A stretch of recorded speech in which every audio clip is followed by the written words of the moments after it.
Check. Check, check, check, check, check. Okay. All right, kids, come in. You're going to start in which row? Third row? Third row.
Please remain standing for the playing of taps, and following taps, the moment of silence.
Okay, boys and girls, go ahead and have a seat.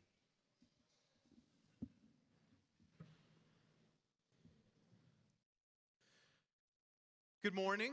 My name is Bruce Hermans. I'm one of the assistant principals here at Capel Middle School West. Today I'm going to talk for a few minutes about a concept that honestly has been filled with controversy over the last couple of months. Hopefully I'm not going to get fired because of this. I'm going to talk about this symbol before us. We designated and called this time together as a sixth grade class and with our honored veterans as the flag ceremony for the day. This cloth is the stars and the stripes that we call our American flag. On June 14th of 1777, the first official flag of America was established by the Continental Congress. Our flag has survived through many battles. It's inspired music, and it evokes strong response from many people in many different ways. The United States flag is the third oldest national standard in the world, older than the Union Jack of Britain and the tricolor of France. The first flag, legend has it, was sewn by Betsy Ross at George Washington's request. The first official flag flown in battle was 3 months after it was designated by Congress in August of 1777 at Fort Schuyler. Soldiers had just come to relieve the tired men, and they brought with them the news of the new flag. So in honor of that, some of the soldiers tore up their white shirts. They got red from the petticoats of the officers' wives, and they got the blue of their captain's coat, and they formed a flag as best they could to go into battle with. The current design of the flag, which is the 27th different rendition of the flag, came about because President Dwight D. Eisenhower in 1959 ordered that the 50th star be put on and a new flag be created. The stripes represent the original 13 colonies. Of course, the stars represent the 50 states that we currently have. The colors are symbolic as well. Red symbolizes hardiness and valor. White symbolizes purity and innocence. And blue represents vigilance, perseverance, and justice. All great character traits that we can strive to have in our own life. Personally, one of my favorite moments of understanding about our flag comes from a movie. I love this movie. Who's seen the movie Glory? It's a great war film about the Civil War. If you get a chance someday, watch it, kids. It's really, really good. It stars Matthew Broderick, Denzel Washington, and Morgan Freeman, three of my favorite actors. In the scene, the famous regiment, the African American Regiment, really rare at that time, but that regiment had marched for 2 or 3 days without sleep to get to the front of this very important battle. When they arrived, I'm going to tear up talking about it, and it's based on a true story. But when they arrived, they asked for the honor of leading the way into battle. And they knew that casualties were probably going to be over half the men that were going to die because they were going up against cannons and gunfire from a fort above.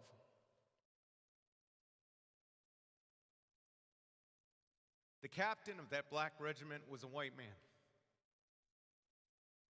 They didn't have tanks. They didn't have anything to lead the way. You know what they led the way with? The flag. One man was designated to march in front of all the troops with the flag. Almost certain death. The amazing thing is that man marched. Of course, he was killed. And another man came up and very quickly grabbed the flag and kept marching forward. That man died and another man took it. And another man took the flag. And another man took the flag. Throughout the battle, the flag kept waving before the men, flying before the troops as they fought to represent the flag, represent their country, their dreams, their hopes of a united nation where race did not play a role. The flag is unique for its message to the entire world, a message of freedom, independence, individual liberty, idealism, and hope.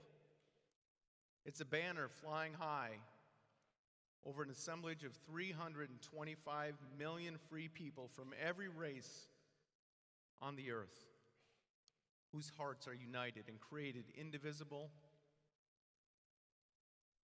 in defense of these ideas and freedoms.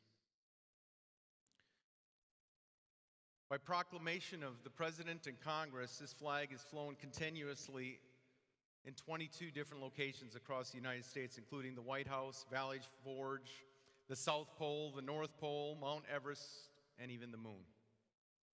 The flag is designated for display on 21 important holidays, including Martin Luther King Day, Inauguration Day, Lincoln's birthday, Easter, Mother's Day, Father's Day, Independence Day, Veterans Day, Thanksgiving, and Christmas.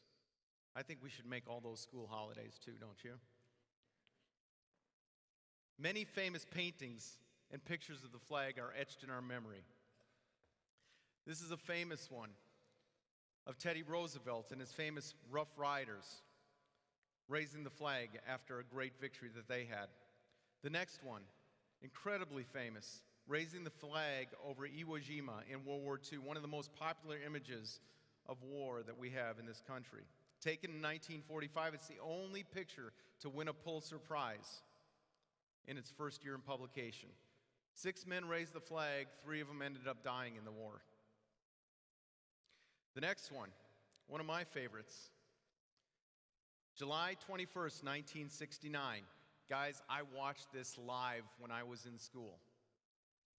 Man landed on the moon. Neil Armstrong stepped out, took the first step, the first man to step on the moon, and he spoke the words, "That's one small step for man, one giant leap for mankind."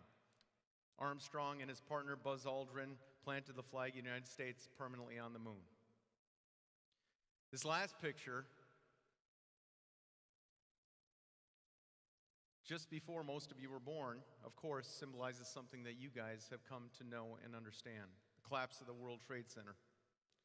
Following terrorist attacks of September 11th, firefighters hoisted the flag above the rubble. You can see the similarities between this and the famous Iwo Jima picture.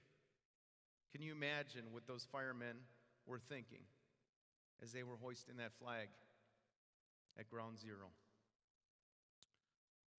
Our flag is a symbol of many things we as Americans hold in our hearts and our minds: the power to guard and protect loved ones, homes, beliefs, and Americans in general, deserving or not, because sometimes we're not deserving. The Stars and Stripes means this is the United States of America. Having the privilege to serve this country, to love this country, and to defend this country, that's what these men and women are here to honor today. I was born an American. Most of you were born an American. But like you, and like me, most, if not all of our families did not start here in America. Our families immigrated here. Some of your families, some of you have come here to be a part of America for the first time. We enjoy freedom of religion, freedom of speech, freedom to live in different states, to pursue education, family, life, homes, and happiness. And this flag represents that imperfect, beautiful country that we call the United States of America. This is our American flag. We honor it today as we also honor all these veterans, in memory not only of them, but of our own family members who fought and protected our country. We honor it to show unity and pride in our country and in what we strive to be. Are we perfect? Of course we're not perfect.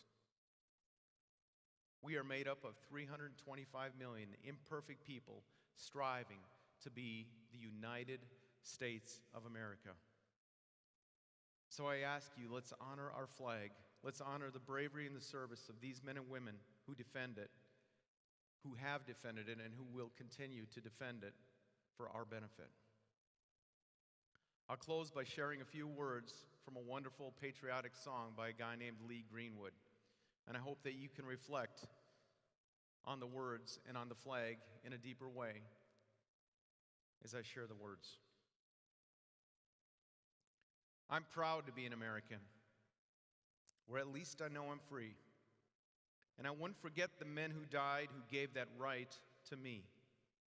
And I'll gladly stand up next to you and defend her still today, because there ain't no doubt I love this land. God bless the USA. Thank you.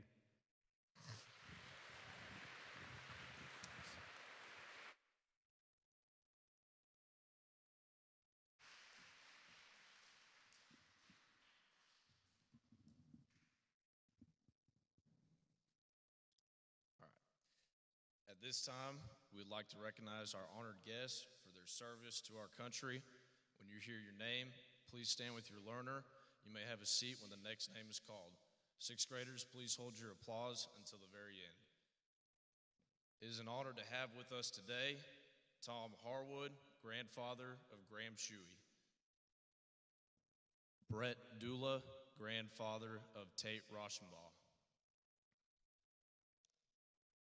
Shahid Gill, father of Ahmad Gill. Earl Rogers, grandfather of Nick Rogers. Bob L. Buffington, grandfather of Jack Buffington. Fred V. Navarrete, grandfather of J.D. Ayler. Ken Harp, grandfather of Sadie Harp. Shelby Cooper, mother of Beth and Caden Cooper. Jonathan Fairbanks, father of Riley Fairbanks. Willie Griffin, grandfather of Kyler Griffin. Jeff Hassman, father of Waverly Hassman. If you could please go ahead and join in a round of applause for our honored guests.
Okay, that concludes our flag ceremony for the morning.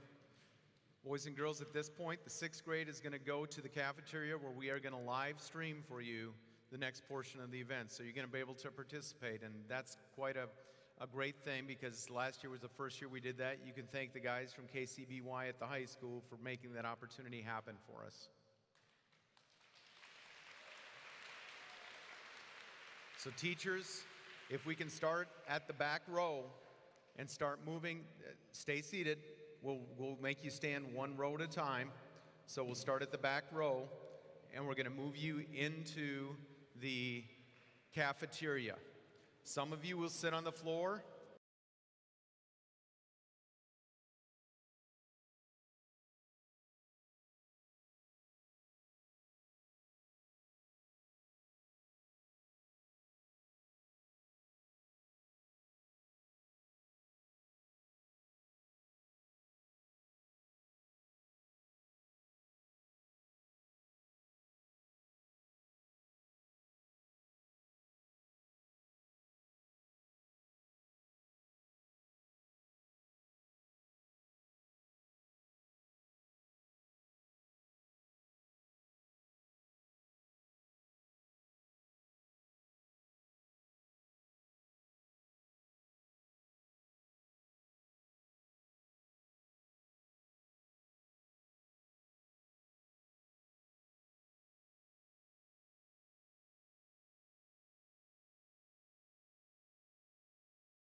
Good morning.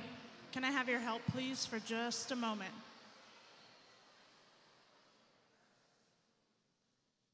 Thank you, guys. In just a few minutes, our veterans are going to join us. When they come in this back door, we want to make sure that we stand and applaud them until they are all seated. Okay? Thank you.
Thank you. You guys can be seated.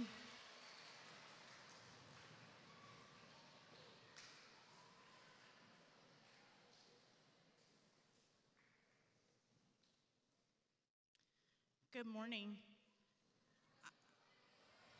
Thank you. Thank you. All right. Good morning. I'm Sarah Thornton, and I'm one of the assistant principals here at Coppell Middle School West. On behalf of our administrative team and our staff, I'd like to welcome everyone here today to our Veterans Day celebration. This is a long-standing tradition for us here at West, and we are so very grateful to have you here to be a part of it. I'd like to welcome our veterans and servicemen and women this morning. We're so grateful to have you here and so very thankful for your service. I'd also like to send an extra warm welcome to your families and friends that have accompanied our servicemen and women this morning. I think sometimes these folks don't get the gratitude that they deserve, so we welcome you as well, and we really hope that this morning's celebration will be an honor to you as well. I'd also like to welcome our students and staff here at West. Learners, this morning we have several veterans here with us, and that's special to us. For our learners, I just want to remind you that talking is not going to be appropriate at any point in this ceremony this morning. The way that we will show our respect is by our show to our guests of what we know to be respectful members of our audience. So please show them what you know how to do. Anytime a flag passes in front of you, it's customary that you will stand and that you will be silent. So please do that when it's appropriate as well. Again, thank you so much for being here, and we welcome you to West.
Following the pledges, please remain standing for the playing of taps in a moment of silence.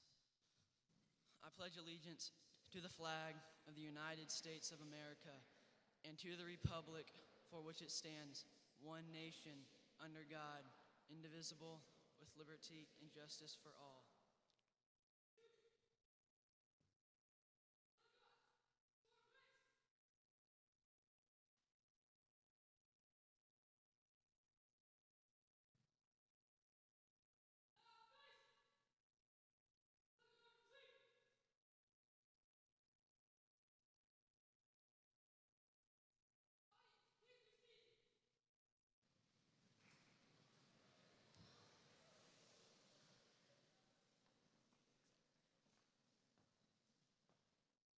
Please remain standing for the playing of taps.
Please remain standing for the Star-Spangled Banner.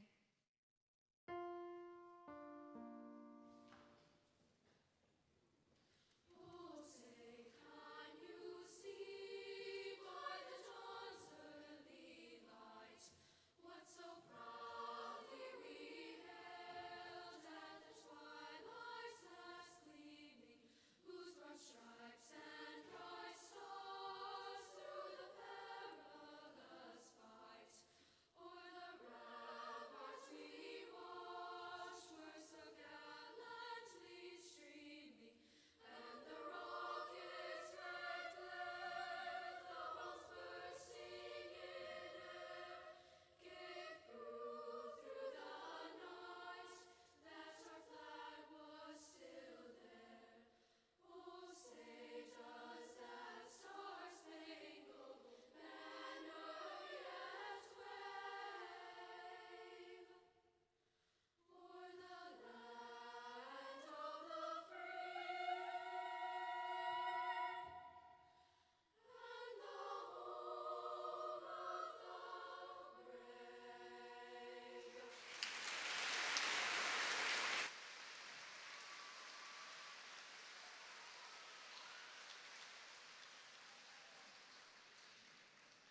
Good morning, and thank you for being here on this special day. On June 28, 1919, in the Palace of Versailles, on the outskirts of Versailles, France, a peace treaty was signed to officially end what was referred to as the war to end all wars. However, the fighting between Germany and the Allied powers actually ceased 7 months earlier when they agreed to a temporary cessation or halt of the hostilities. This temporary cessation was known as an armistice. The armistice went into effect on the 11th hour of the 11th day of the 11th month of 1918. 1 year later, President Woodrow Wilson proclaimed November 11th as Armistice Day to commemorate the day the hostilities ceased and to honor the heroism of those who died for our country's service. Congress made Armistice Day an official holiday in 1938. At that time, what we know of today as World War I was called the Great War because no one could ever imagine that another war of its magnitude would occur. But it did. In 1939, just 1 year after Congress declared armistice a national holiday, World War II began. It lasted 6 years, and it is the deadliest war our planet has ever seen, with death toll estimates between 60 to 85 million people. That was over 2.5% of the world's population. In 1954, a few years after World War II ended, and because of the tremendous loss of life and sacrifice of World War II, Armistice Day was officially changed to Veterans Day to recognize and honor all who have served our country in the branches of the military. We owe a great debt of gratitude to the men and women who have served our country. But today, in this auditorium, let us make this recognition very personal. May we take the next 30 minutes to give honor and recognition and appreciation to those veterans we know personally as our family and friends. In World War II, the patrol torpedo boat under the command of John F. Kennedy was sunk when it was struck by a destroyer. Kennedy was awarded the Navy and Marine Corps Medal for the heroism he displayed in those next few hours, saving several lives while he himself was injured, even towing one crewman to shore by clenching the strap of the man's vest in his teeth as Kennedy swam for shore. As Kennedy lay in a military hospital overseas recuperating from his injuries, he received some letters and newspapers from his parents back in America. The newspapers gave their analyses of how long they thought the war would last, the fatality statistics of the war, and their estimates of how many American soldiers might give their lives to win the war. Kennedy wrote a letter back to his parents commenting on the columnist's predictions. This is an excerpt he wrote to his parents as he shares his thoughts with them about the predictions and calculations of the newspapers. He wrote to his parents, "When I read that we will fight the Japs for years, if necessary, and will sacrifice hundreds of thousands if we must, I always checked from where he is talking. It's seldom out here. People get so used to talking about billions of dollars and millions of soldiers that thousands of dead sounds like drops in a bucket. But if those thousands want to live as much as the 10 I saw, they should measure their words with great, great care." Veterans, today we will not refer to you with the collective term of the men and the women. Today we want to honor you as the father who served, the mother who served, the brother, the sister, the son, the daughter, the grandparent, and the friend. Your sacrifices are not collective. Each of you made a personal sacrifice to serve our country. Veterans, you are our honored guests today. We take this time to recognize your service and your sacrifice. And on behalf of the educators and learners at Coppell Middle School West, we say thank you, thank you, thank you from the bottom of our grateful hearts.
Hello, my name is Shelby Otway, and I am the Social Studies Instructional Coach. Veterans, thank you so much for being here with us today. We are deeply honored to stand beside you in commemoration of all the ways in which you have sacrificed and served our great nation. Many of you in this room have experienced firsthand the loss of a friend, family member, or comrade in the line of duty, and for this, our heart aches with yours. It is difficult to properly give you the honor that is due when our feet haven't walked your journey, nor have our eyes witnessed the steep price of freedom. May the way we live embody the sacrifices you have so selflessly given. Veterans, as we individually recognize you today, please stand until the next name is read. Audience, we will hold our applause until the very end. It is an honor to have with us today First Lieutenant Tom Harwood, United States Army, 2 years service in the Vietnam War.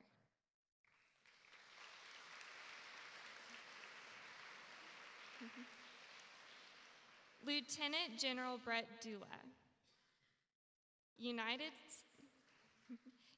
States Air Force. During his 38 years of service, Lieutenant General Dula flew 380 combat missions in Vietnam.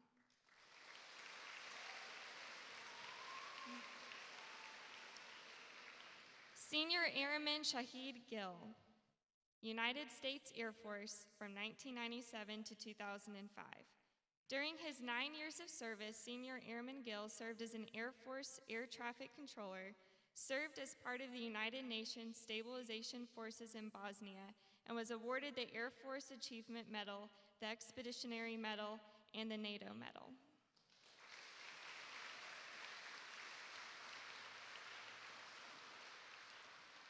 Corporal Earl Rogers, United States Army. During his 4 years of service, Specialist Rogers served in both active duty and reserve roles.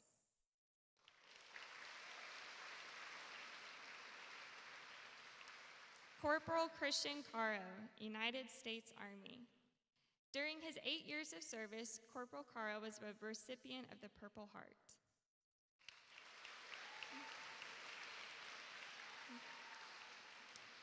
Sergeant Bob L. Buffington, United States Army. Sergeant Buffington served our country for 2 years in Vietnam.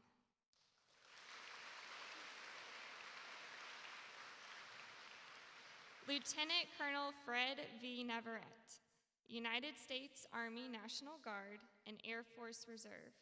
Lieutenant Colonel Navarrete served our nation for 23 years.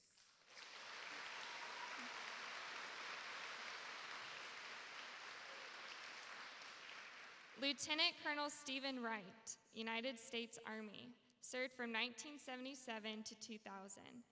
In over 20 years of service, Lieutenant Colonel Wright was awarded the Meritorious Service Medal, the Army Commendation Medal, and the National Defense Service Medal.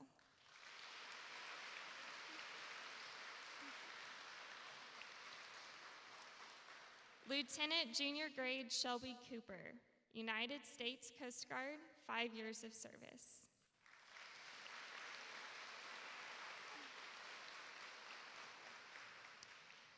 Major Jonathan Fairbanks, United States Army Reserve. Over 5 years of service, Major Fairbanks served in Operation Iraqi Freedom and Operation Enduring Freedom Afghanistan and was awarded 2 Bronze Stars.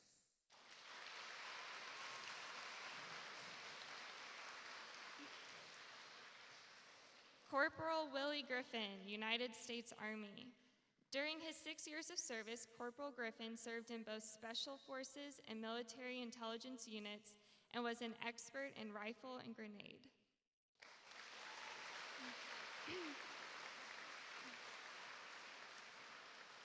Petty Officer John Bracamonte, United States Navy. During his 15 years of service, Petty Officer Bracamonte was awarded 3 Navy and Marine Corps Achievement Medals and 2 Humanitarian Service Medals.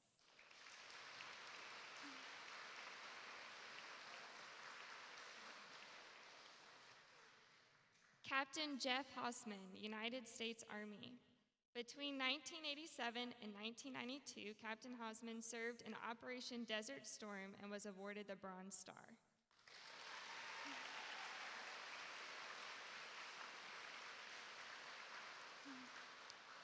Corporal Russell Wilson, United States Marine Corps. Between 2004 and 2009, Corporal Wilson served in the Vietnam War in addition to serving as a marksmanship instructor and a competition shooter. He is a recipient of the Distinguished Flying Cross.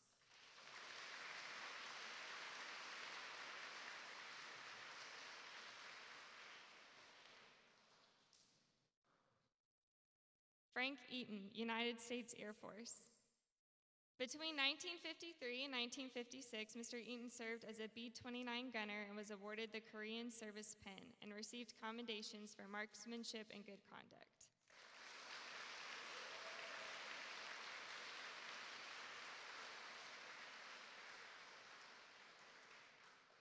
Ken Harp, United States Army.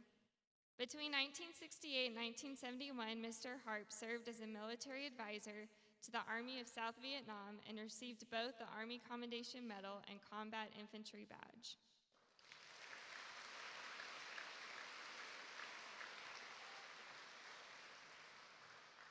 And Sergeant Don Mathias, United States Air Force. Between 1964 and 1968, Sergeant Mathias was awarded the Good Conduct Medal and was selected as Airman of the Month twice for his base and once for the 825th Aerospace Division.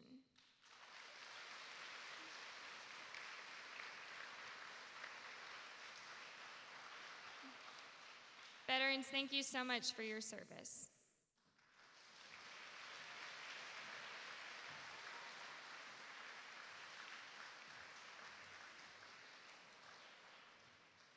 I would like to introduce our keynote speaker for today. Yeoman First Class John A. Bracamonte was born in Irving, Texas, and raised in Austin. He graduated from Westwood High School in 1999 and deployed into the Navy the same summer. He began active duty in January of 2000 and served with honor during the 15 years of his military service. Yeoman First Class Bracamonte's duties included serving aboard the USS Frank Cable AS-40 in Guam, Submarine Group 7 in Yokosuka, Japan, Amphibious Squadron 5, USS Mustin DDG-89, also in Yokosuka, Japan, and Assault Craft Unit 1, finishing his career in Fort Worth. He participated in a special assignment with NCIS, and his personal awards include the Navy and Marine Corps Achievement Medal and a Humanitarian Service Medal. He now works with the Boeing Company Defense Space and Securities Division in Dallas, Texas. In his spare time, John enjoys carpentry and watching hockey, and his passions include his Christian faith and veterans causes. In addition to working at Boeing, John is currently attending American Military University. Please join us in welcoming my friend, Yeoman First Class Surface Warfare Specialist, John A. Bracamonte.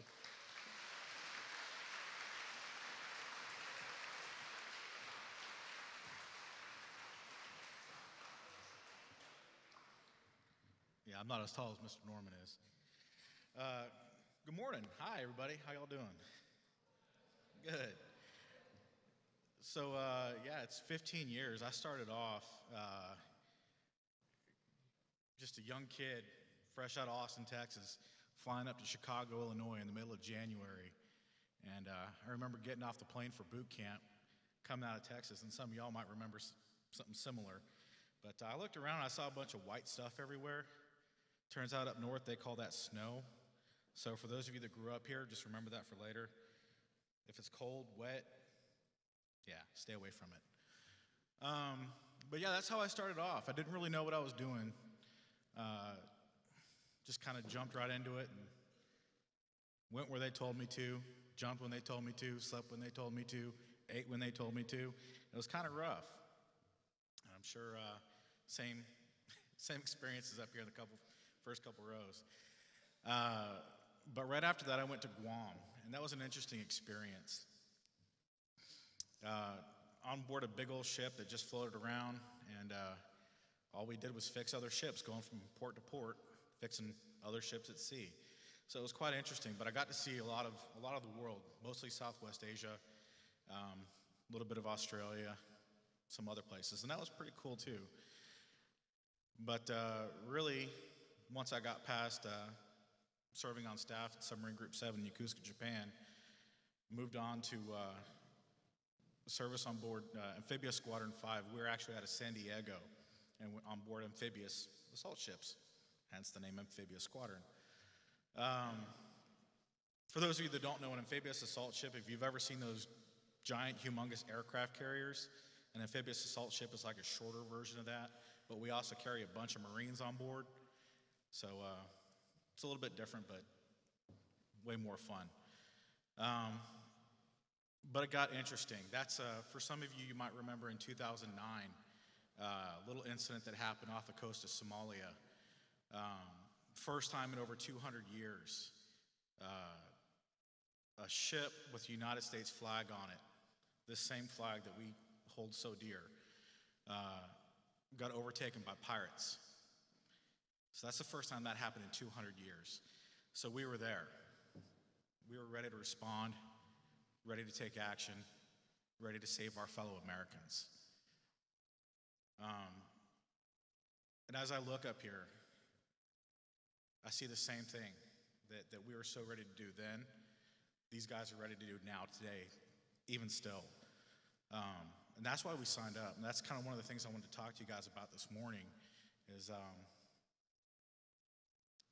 it's a call to duty that we recognized so long ago, that maybe one day some of you will hear that same call. And when you hear that call, I want you to understand that it's not something to be taken lightly, but something that's full of reverence, full of actions that so many people before you, before me, before these ladies and gentlemen up here, before them, other people have heard that same call and answered it. So there's a lot that goes into it. In the Navy, we have this thing we call the Sailor's Creed.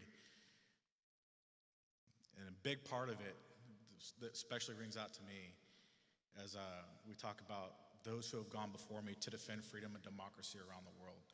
So that's a really important key element there. And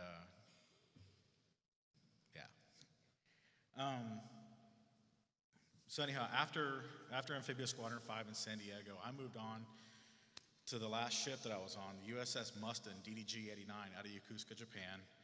And I think y'all are old enough to remember this. Who remembers a couple years ago in 2011, big earthquake and tsunami that hit Japan? Y'all remember that? Yeah, it was pretty crazy. Y'all remember seeing the footage of that and how scary that was? I was right in the middle of it. So, where my ship was at the time, we were moored up in port. And crazy day. As the waters receded out of Yokosuka Harbor, of course, our ship went down. We had to loosen up the mooring lines and get ready for all the craziness that was about to ensue. But immediately afterwards, after everything as far as the rising and lowering sea level had abated, we left. We pulled chocks and we left. We got out of the harbor and headed straight up north, right to the epicenter. You'll have to forgive me, it's kind of hard to talk about sometimes. As we went north, and some of the things I want y'all to keep in mind is, as y'all were watching TV and seeing the footage of what was going on, you saw the water going in. We all saw that. We saw it knocking houses off of their foundations and carrying them all over the place. But what a lot of people don't know is when the waters went back out to sea, it took everything that it had knocked off going in with it. And so all those houses that were floating are now out in the ocean. So all the families that were in those houses when that happened were still in there. So our duty at that point in time was to assist the Japanese Maritime Self-Defense Force, which is their Navy, in figuring out what was going on. So part of my job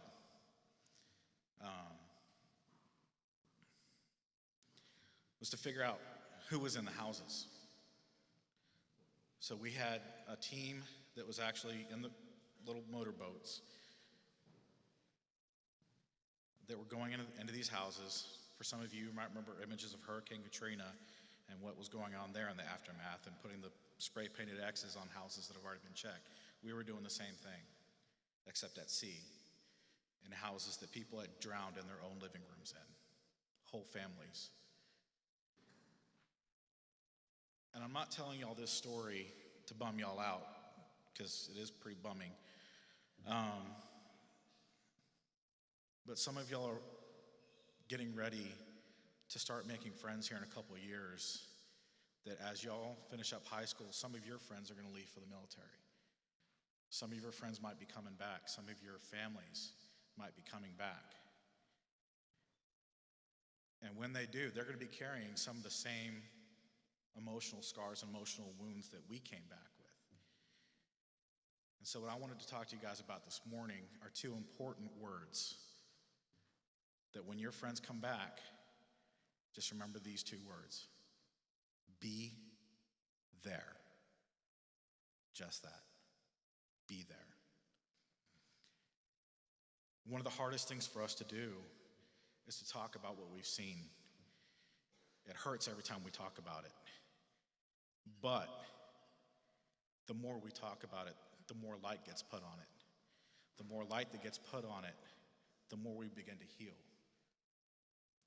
And so that's what I want to encourage for y'all. For those of you that take the same steps, that raise your right hand and toe the line, take the same oath that we took. Remember, someone is going to be there for you. And initially it was hard for me to open up, but I had people in my life, my sister sitting right here, love her to death, she was there. And that's what I want to encourage y'all to do. Just let them open up. Encourage them to open up for your loved ones, for mom and dad, brother, sister, cousin. For some of you, as you grow up and get older, it might be your boyfriend, your girlfriend, husband, wife. Just be there. Simple. Put your phone down first. That's probably one of the most important things. But I wanted to also encourage y'all at the same time to recognize that as they're healing, as they're opening up to y'all, it's no small thing of what they're doing, because it's hard. And so, at the same time, just, encourage them to keep doing it and, bring in some more folks, more loved ones that you know that they love, and it works out.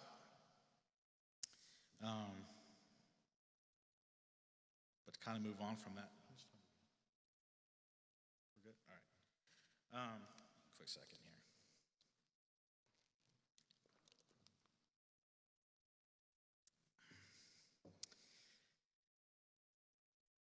Aside from that, the other thing to do would be to encourage them that there is hope. A lot of folks, when they come home, they face the hard times, and unfortunately some of them don't have people that they can reach out to. And kind of want to take a quick moment to remember an old friend of mine who, April 1st, 2013, an old friend of mine felt like he didn't have anybody to reach out to. So he did what he thought was best to remove himself from the situation, and he took his own life. And so, to my old friend, Gunner's mate second class, John Carroll, if there was a way for any of us to reach out and tell him that we love him and miss him, then, a lot of us wish we could do that. But that also serves as a reminder to the rest of us to do exactly what I just said a minute ago and step in. So recognize, as the friends, as the family, recognize when they're coming home. Simple questions. Hey, how you doing? Let's talk. Easy. But aside from that, for myself, as I've grown into being a civilian the last couple of years, yeah, it's only been 2 years. There's two things that really give hope, especially in our country today. For me personally, definitely the most important is my faith in Jesus Christ. That's been the one thing that's saved me on numerous occasions, that I can easily look to Him and find hope. For some of you, that might not be the case. I would always encourage that. However, in other instances, I look to my left, and I see what some people just refer to as a piece of cloth. But I think y'all's principal, is it your principal that was out here earlier this morning talking about the flag? Y'all's principal had a phenomenal speech about the flag earlier this morning with the sixth graders, and talk about the history of it, what it meant to a lot of people. And he went over what the different elements are in the flag between the 13 stripes and the stars and the blue field. But you can look over here and see the promise of hope, the promise of a better future, the promise of freedom from oppression and tyranny. It might not be completely existent, depending on who you're getting that information from, but this stands for the promise of that. And we've planted it in so many places around the world. I think your principal is talking about it's been planted on Mount Everest, it's been planted on the moon. Talk about in the movie Glory how the guy ran out in front of them carrying the flag into battle, but it's also gone into the shores of Tripoli, the forests of Argonne. It's been on the beaches of Okinawa, up on Mount Suribachi and Iwo Jima. It's about a promise. That promise to you and everyone who's going to come after you, that the promise of freedom is always going to be there. And so that's something that's pretty cool. And you guys are so fortunate today to grow up under that promise. And it's a pretty neat thing. So I want to encourage y'all to, next time y'all are here and y'all say the Pledge of Allegiance, or your fine choir sings the Star Spangled Banner, which y'all did a great job on that this morning. To remember that, because it means a lot. It means a lot to the ladies and gentlemen that are sitting up here, who have probably also lost friends and loved ones who were trying to defend this flag. So, something to keep in mind, I guess. But did y'all have anything else planned? Or? Okay, so after that, then that's it. But it was great being up here talking to y'all this morning. And again, I want to encourage y'all to just be there when your friends come home.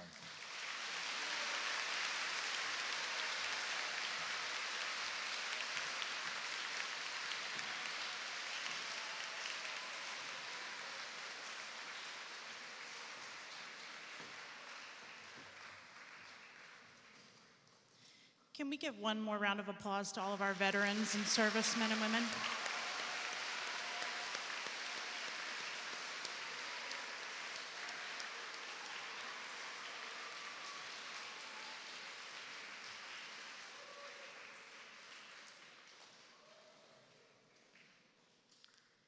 At this time, we're going to have a moment of silence for our colors to exit and for our veterans to follow those colors out. Learners, please make sure that we are silent during the entire duration until all of our veterans and our flags have exited. Thank you.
Guys, you're going to stay where you are until an adult directs you to leave. We're going to start our exit from the back of the chairs. Once all the people in the chairs have exited, we'll start in the bleachers.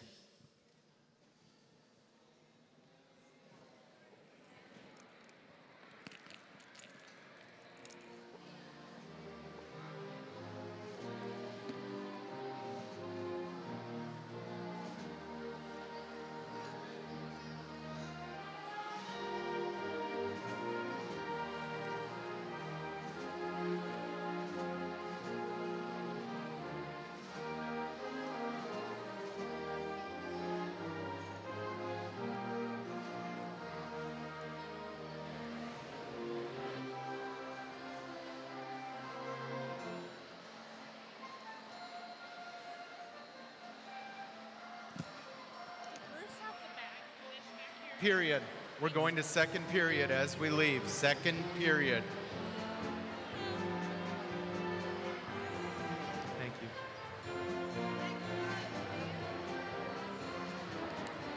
Good job. Second period off. Do you need me to come and facilitate it?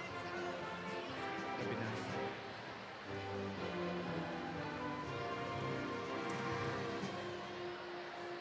Hey, Bruce. I didn't want to leave this up there.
Boys and girls, if you're in the bleachers, stay seated. I will move you one row at a time. Stay seated in the bleachers.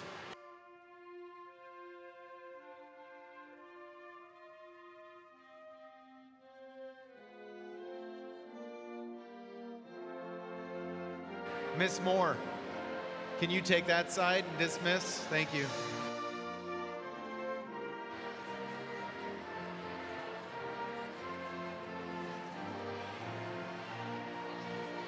Thank you, guys.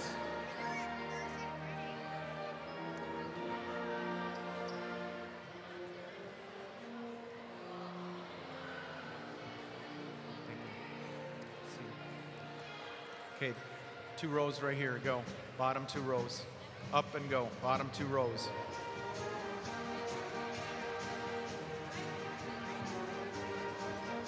Okay, 1 row at a time. 1 row at a time. Middle section, stay there.